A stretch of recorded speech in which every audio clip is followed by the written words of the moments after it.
బుద్ధుడు ఒక చోట ఉపన్యాసం ఇచ్చాడు, ఉపదేశం చేశాడు. ఏదో ఓ 10 మందో 25 మందో కూర్చొని విన్నారు. ఇలా పట్టుకో 10 మంది 25 మంది చెప్పిన మతం మార్పిడి అయిపోతుంది. మొత్తం వైదిక ధర్మం అంతా పోయి బౌద్ధంలోకి వెళ్ళిపోయింది. వెళ్ళిపోవడం కూడా బెంగ కాదు, రాజులు కూడా యుద్ధాలు మానేశారు, శత్రువులు ఆక్రమించుకుంటున్నారు భారతదేశాన్ని. బౌద్ధం కారణంగానే భారతదేశం పరాయి వాళ్ళ పాలైంది.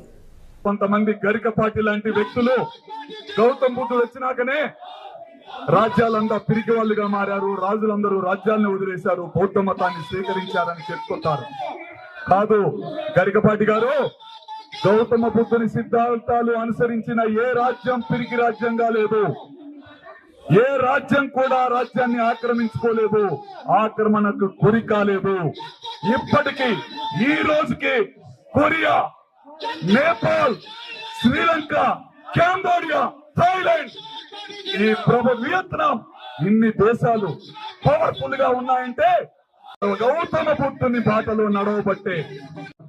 మన బొర్రా గోవర్ధన్ గారు రాసిన కథలోంచి ఆ దీపావళి పండగ కారణం కపిల వస్తు రాజ్యంలో ఆ రోజు బుద్ధ భగవానుడు అడుగు పెట్టడమేను.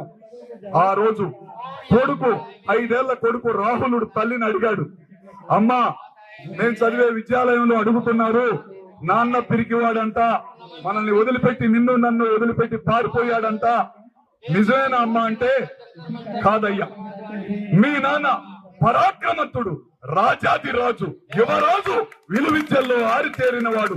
ఒక్క బాణంతో 7 తాడి చెట్లను కొడితే ఆ తాడి చెట్లలో నుంచి కూడా బాణం దూసుకెళ్లి పక్కనున్న వారాహ విగ్రహాన్ని బద్దలు చేసి నన్ను స్వయంవరంలో గెలుచుకున్నాడయ్యా నీ నాన్న. మీ నాన్నని ఎవడన్నా పిరికివాడంటే, కాదు శాక్య సింహం అని చెప్పండి, సింహానికే సింహం అని చెప్పండి, రాజులకే రాజు అని చెప్పండి అని చెప్పే గొప్ప డైలాగులు ఈ చిత్రం ద్వారా ప్రజలకి అందిస్తున్నాం.